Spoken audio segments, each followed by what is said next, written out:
Greg has been here many times to 1 Million Cups, so I'm glad you're finally coming up to present. So come on up, give him a hand, please.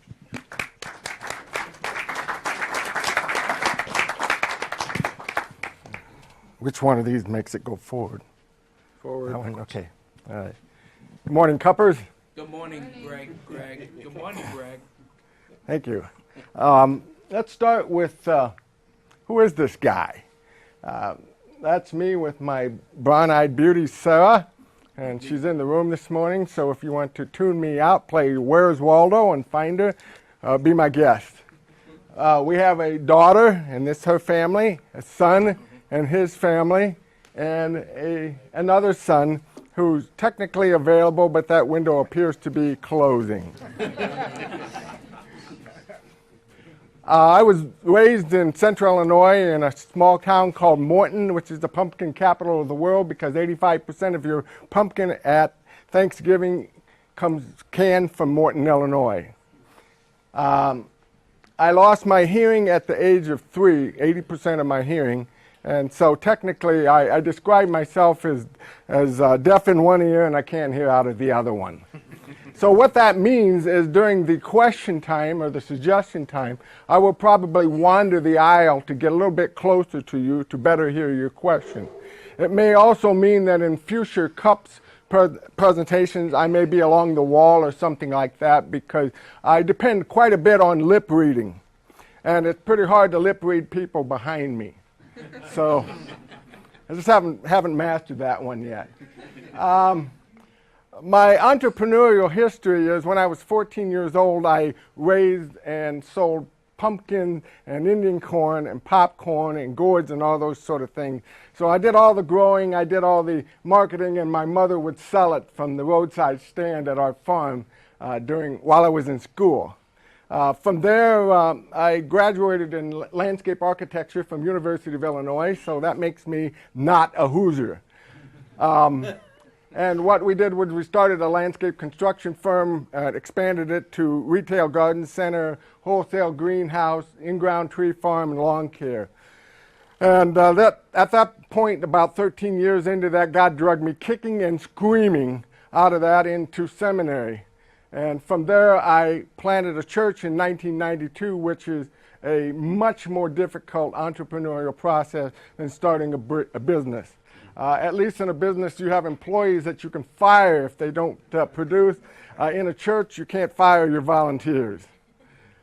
From there, I went to the national office of the missionary church, and I started an organization called Pastoral Leadership Institute, in which lay people who felt called to vocational Christian ministry could get the education that was required without having to quit their job, relocate to a city with a Bible college or a seminary, or pay the high cost of education.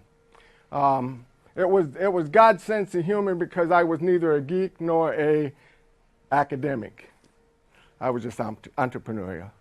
And from there, I got bored after about 6 years of that, and we started something called Field USA, which was an organic discipleship movement in which we addressed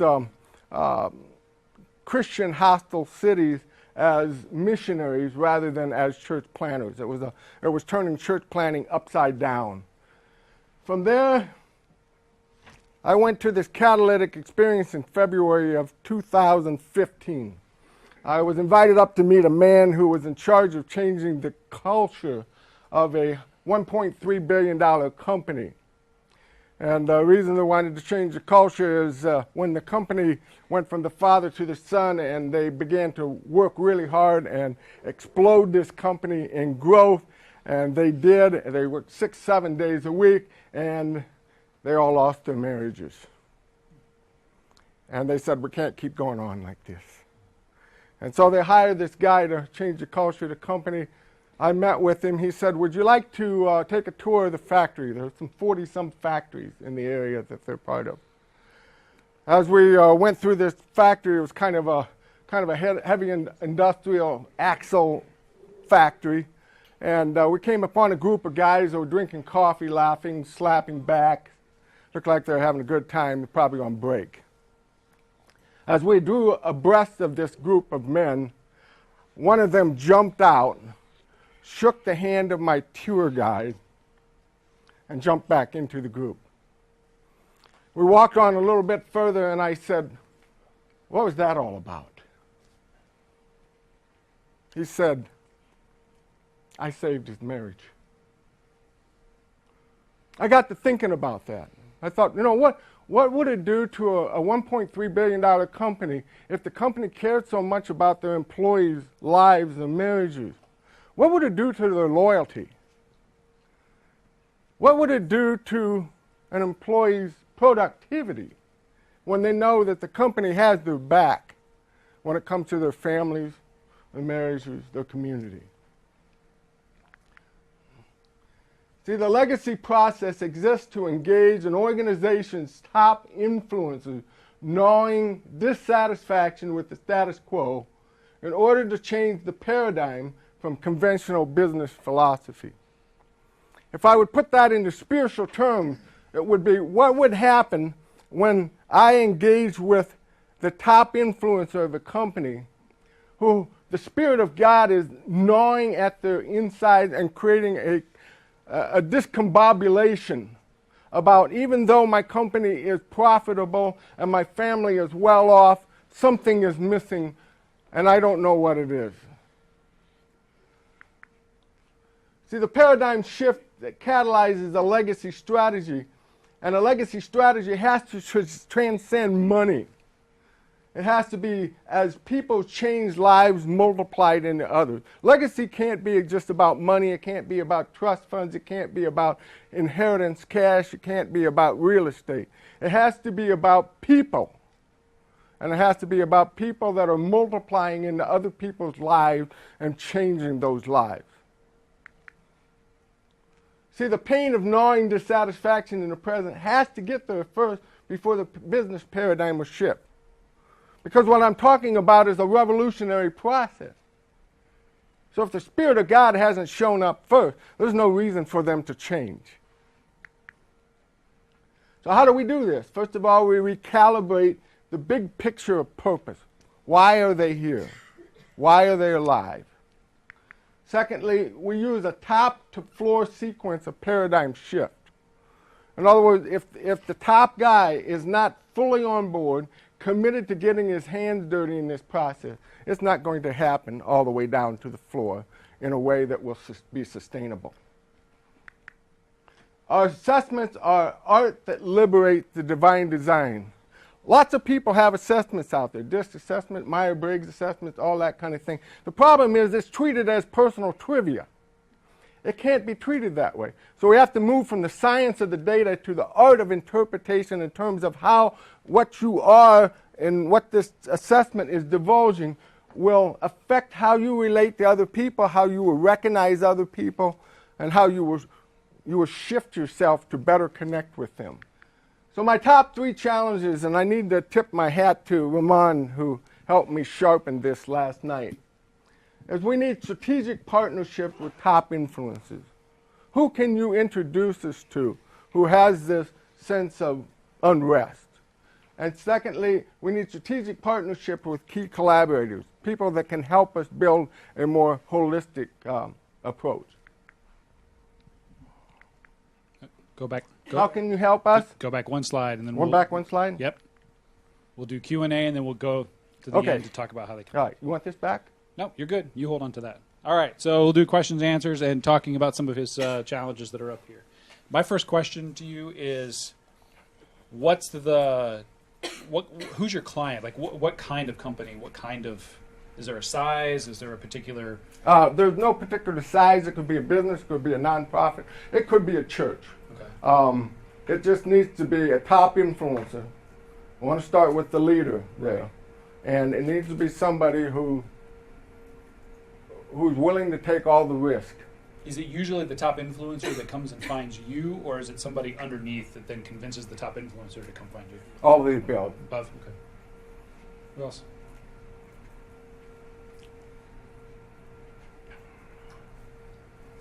If you could put your hand up first before you talk, that would be great. I know what face to focus on. Yes, sir. Can you give us a few examples of organizations or individuals that might be key collaborators? Okay. As recent as yesterday, we met with a gentleman who has created a system in which they go into the floor of a business and they work with helping change the culture of the floor. What I mean by that, he says there are too many factories that he's working with.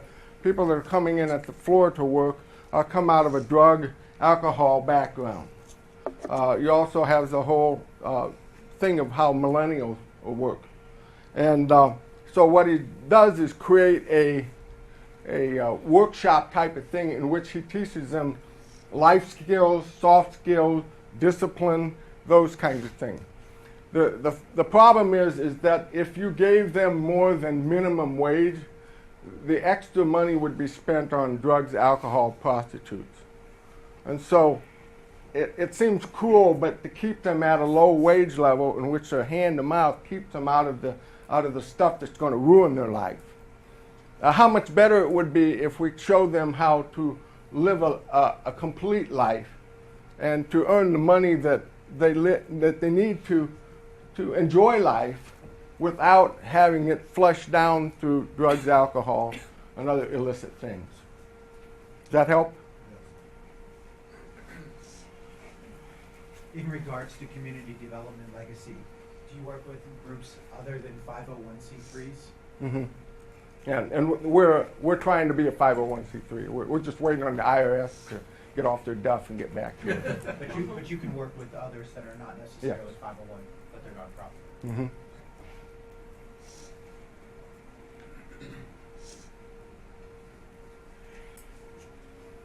Yes, ma'am. Do you consider yourself a Christian-based organization that would potentially work with non-Christian-based companies or nonprofits? I'll work with anybody. Okay. The goals and aspirations are going to be different. Okay. So I'm not about helping your P&L statement. I'm not about helping your marketing strategy. I'm about helping your legacy. In other words, the people that you come in contact with, that you've been given stewardship over. How is your effect going to translate onto multi-generation? Okay? So that's the big deal of what I'm after. Does that help? Yeah. Okay. Yes, sir. When you first told me about this, you mentioned boots on the ground application of the Great Commission and talked about holy unrest. Mm-hmm. I believe that unrest is inherent, not necessarily, as she's saying, only Christians. I think people need to move from success to significance. Mm-hmm. So would you just talk about that piece? It might clarify a little bit more of who you Well, are. I didn't use the word holding unrest on him because I didn't want to create a misunderstanding, okay? But I described it as it's just almost like a discomfort. I think that all of us in this room have been at a state at our lives in which we have this unexplainable shift inside of us that says, you're not quite going in the right direction. And it doesn't make sense to us, especially if we're in a state of profitability and joy and everything's going okay. And yet there's just something inside of us that says, not going in the right direction. That's the person we most need to work with. Okay. Yes, sir. My sense is that many wealthy corporate leaders give money to organizations outside of their own to help remove this holy unrest that they have. Yeah. What is your strategy to help them transition from an external focus and helping the community, or at least a shared internal external focus? Yeah.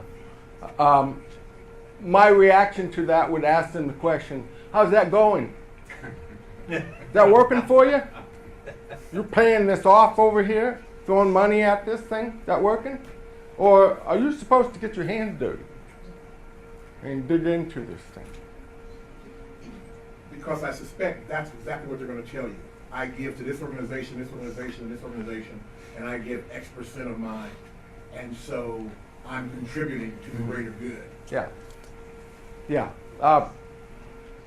I would suspect some of that is the alleviation of their guilt. Exactly. And so there must be a value proposition in it for them that changes the focus Yeah. to internal. I would assume that no matter how much money they give, the discombobulation of the spirit is still there. So therefore, passing off more money is not going to solve it. So let's get down to the real root of this thing and find out what it is that you're supposed to be doing yourself. How are you supposed to be getting your hands dirty, not just giving money to somebody else? Yes, sir. This may be connected with that. So you've got someone who has this, what you call holy unrest or just discomfort, but they can't put their finger on it. That's correct. So how do you help them find out what that is? How do you get them to identify that? Okay. Am I making? Coaching is about being a non-teller. So I don't tell them what to do. No idea.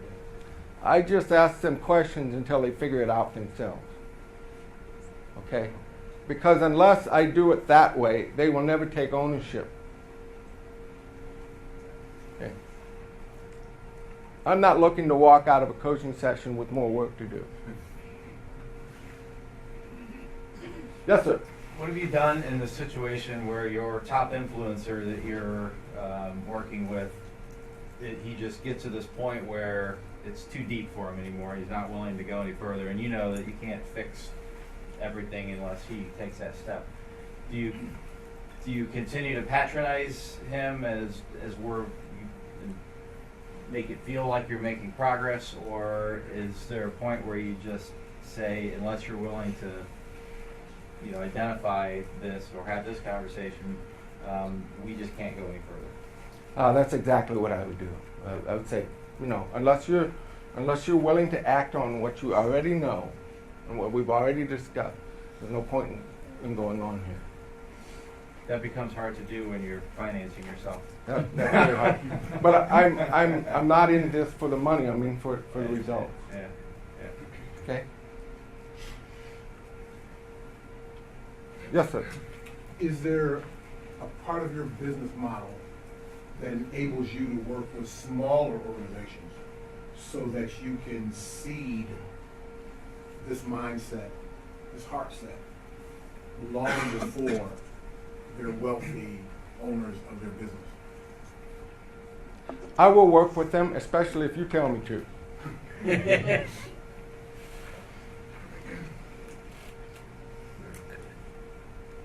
Yes, sir. Do you work with, primarily Christian groups or Christian people, or does your process actually would it extend to people who are spiritual, but they're, just people who want to achieve a higher goal for like all mankind, that sort of altruistic sort of person?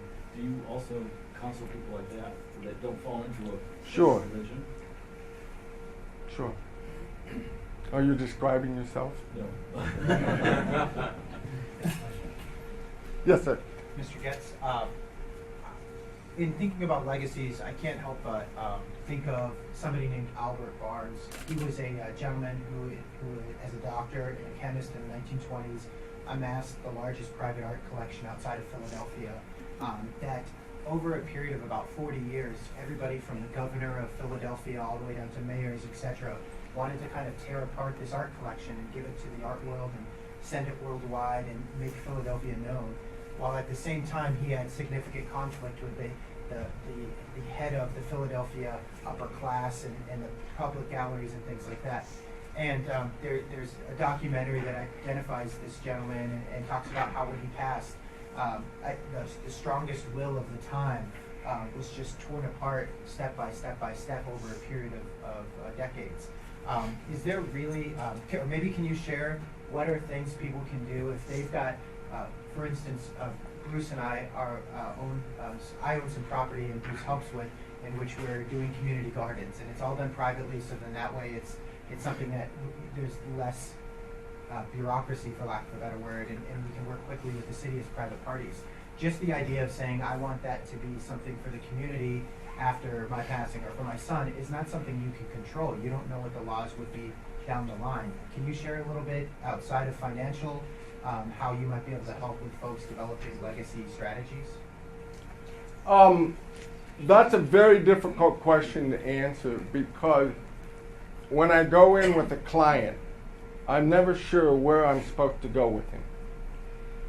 And by asking the questions, and keep asking the questions, the follow-up questions, I figure out what exactly is the issue here and where we need to go. So therefore, every single situation is highly customizable.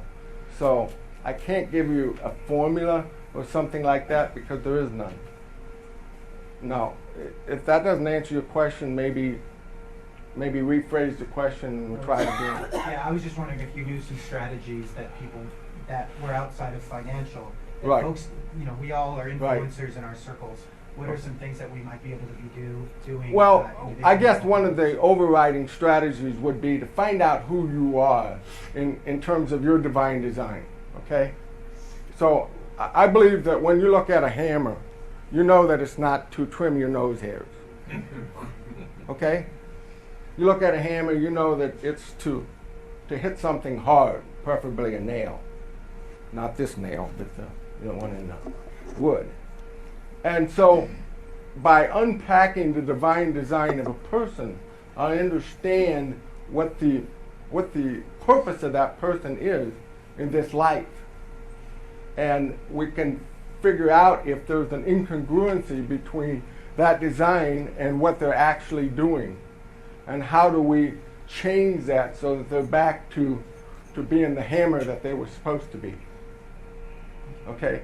So I always start there, and that gives me a clean slate on who that person is, and then we take off from there in a highly customizable process.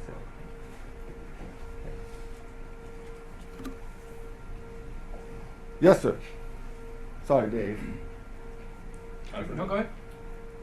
So first is a statement and then a question. There's a consensus of altruistic and esoteric questions being asked here. And I believe it's fair to say that most major religions, not just Christianity, reach out for the greater good of mankind as is observed by these questions. So with that being said,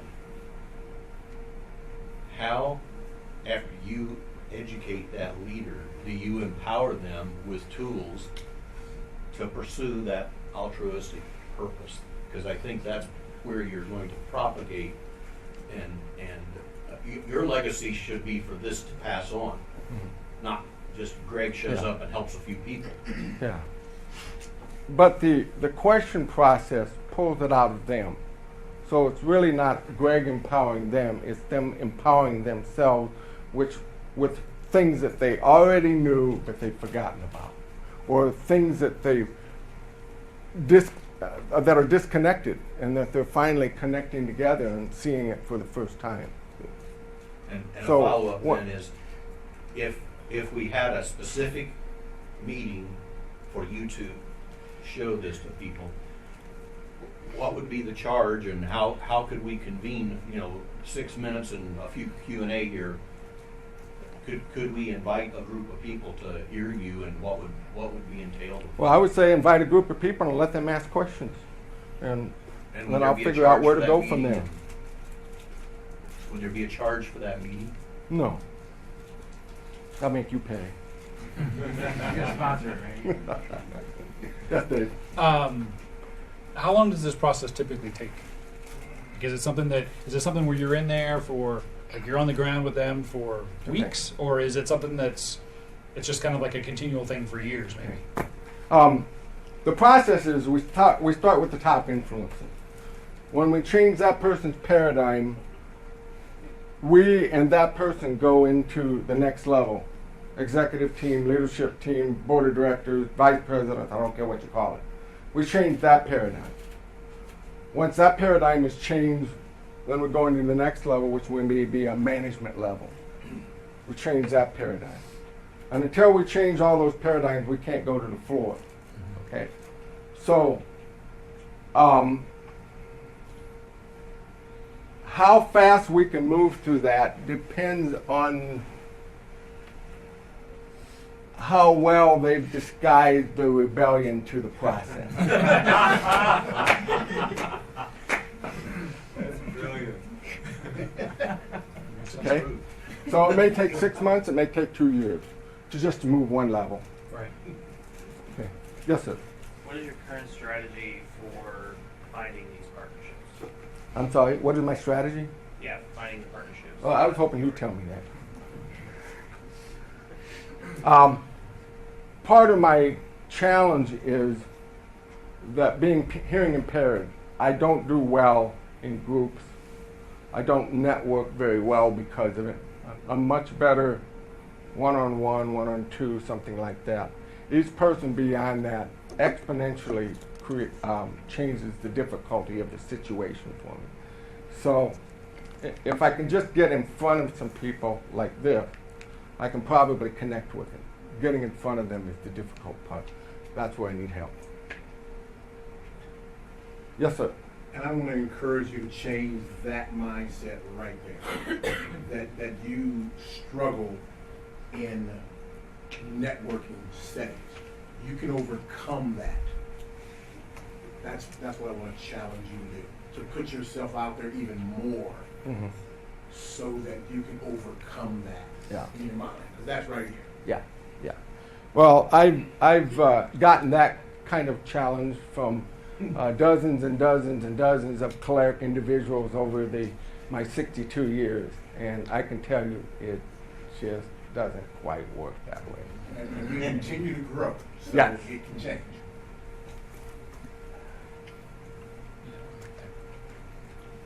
Sir? How have you typically in the past found a top influencer?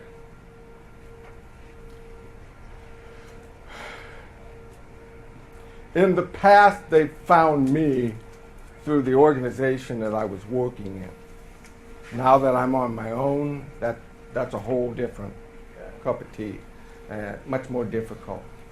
See, the thing is that in the coaching world, it's a big pool for life coaching, executive coaching, all those kinds of things, okay? The pool gets really small when you start talking about Christian coaching, which deals with faith-based issues of what are the biblical principles that apply to finances in my business? What are the biblical principles that apply to legal or human relations, okay? My pool is even smaller. That Christian faith-based pool is necessary and important, but my pool shrinks it down to what are you going to do with all that when it comes to a people legacy that is multiplied through generations. Yeah, sure. That make sense? Yeah. So I'm trying to figure out how you can tap top influencers, and that's tricky because I feel like you can't just contact the CEO and say, "Hey, I want to see what's wrong with your company." Yeah. Lay Yeah. Hey, you're making money, but you suck. Yeah. That doesn't work. It's not gonna work. I keep thinking about it. Appreciate it. Yes, sir. So this is going to sound politically incorrect, but No, just my favorite. I don't see this as a Christian initiative whatsoever. I see this as leaving legacy in a business. It makes it sound like businesses that were established in earlier times when people cared about their employees and wanted to create better lives for them and better lives for their community. I think the fact when you lead with Christian terminology, immediately you get all the questions in the room about, is this a Christian thing? Are you only for Christians? You're limiting yourself by that. You are very much differentiated from other coaching businesses by saying, we don't focus on how you make more money. We focus on how you make a better community for yourself, your employees, and your people. I'm not sure this is much a question as a statement, but just consider the fact that you may be limiting yourself by boxing yourself in as a Christian faith-based organization. Whether you use those principles or Yeah. not, you're boxing yourself in from a marketing Yeah, standpoint. yeah, it's a good point. It's one that we frequently argue, discuss, whatever. How do we express ourselves and still be true to our values? Correct. I'm not suggesting you don't be true to your values. I can't be untrue to my values.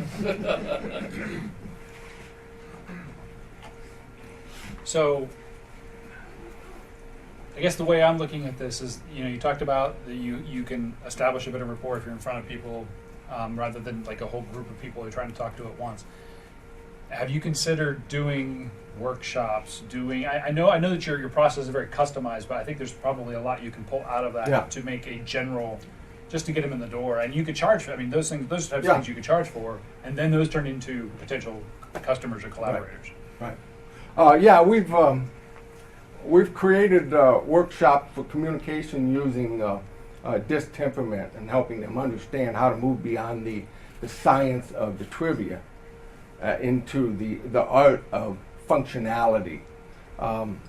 We've not, either the time or the struggle to figure out how do we market this thing. It's been difficult. We also have an event in which you fly to Alaska and you spend 3 days in the bush and getting away from your cell phone and your comfort zone and your power and all those other things and getting back down to the core of who you are as a person. And we're unpacking that divine design out in the bush and then bringing them back in for a legacy coaching session before they fly out. It's on our website. We've gotten some interest in it, but no bites yet. Part of the problem may be it's $5,000, which it's expensive in Alaska. Well, but if you're talking to CEOs and top influencers, I mean, that should be. I mean, I think that's probably pretty much online. Yeah. Yeah. Especially for a trip. I mean, that would just be like, for some people, that'd just be a coaching session online. I mean, that's just how it goes. I think when you mentioned that you have such a small pool, and they kind of go a little bit towards Steve's questions about how you position towards that pool, I think that actually works in your favor. So figure out, I mean, it's pretty basic stuff, but figure out where that pool is, where they live, what they read, where they go, and, go through their churches or go through their organizations, or, I'm assuming there's like Christian business organizations, type things like that. Figure out how to advertise or talk to those people through there. Yeah. And then just really hyper-focus on that one niche just to get yourself moving. And then start expanding it out to others. We think our best marketing is word of mouth. Right. Because we think these guys know each other. Sure. They just don't know me. Well, but then you So still how do we got to get break that into first that. one? Yeah, you still got to break into that. Yeah, still got to. And that's where you may want to look at some more traditional marketing, or going to their conferences or any of that kind of stuff and just talking to people there. Maybe go to maybe find a conference and offer to do a presentation. Yeah. At one of them. Yeah. Conferences, Ramon probably going to jump all of me on this again. Conferences, restaurants, things like that are extremely difficult for me to hear in. Well, and that's where I would say you go into a format like this. Like you contact the organizers and tell them, hey, I want to speak. I'll do it for free. Let me come in there and just speak to a room, and then you can be part of their program. You help them fill out the programming, and get right to your audience. Invite myself. Yeah, exactly. And then make one-on-one meetings with people there. Yeah. Right. Yep. Yeah. Even if I'm speaking to a room full of people, my hope is that one or two of them will jump out afterwards and say, "Wait a minute, you just tweaked me. What else is there?" Right. Yeah. Any other question? Yes, ma'am. You said word of mouth is the best way that you get new clients. The clients that you've had successes with, how do you utilize them to get that word of mouth out? Do you have like an exit session when you're done and ask them to recommend, people that they know, and you contact them or have them contact? Because usually somebody knows someone already. Yeah, we're doing that now. Yeah. it's just like the proverbial snowball, you know, start with one snowflake and trying to get the thing to roll down the hill. But yeah, we're doing that now. Yeah, I planned it. So how can we as a community help you? When you go to your last slide. Okay. We need personal introduction to top influencers in the U.S. I'll go overseas, but I think there's plenty to work with here. We need the development of an assessment creator. Assessments are good tools to expedite the process of understanding who you are and how God's wired you. You're familiar with things like DISC or Myers-Briggs. Those are foundational tools, but there are other tools that would help to really get to know you better. I would like to be able to create those tools, but I would like to do it with an assessment creator, in which and it's a package in which I can design an assessment on it. It will digitalize it. It will create reports, that sort of thing. So even if it was something like, do you wear boxers, briefs, or thongs, Steve? I could do an assessment with you. Yes. Yeah. All at the same time, right? Okay. So that would be a great tool, but I don't have any programming skills or anything like that. And the third one is the awareness creation and support for a $50,000 crowdfunding campaign. We're waiting for the 501c3 to come through, and then we can launch that. And how best can they know about that when it comes out? Do you have Facebook you can, or is it, so everybody should just go to your website? The best way to do it would be to email me. There you go. So everybody take a photo who wants to email him or catch him afterwards. Yeah, I don't do phones. Can't do phones. You can text me. You can email me. I respond very quickly. Yes, ma'am. I've been minded for a while.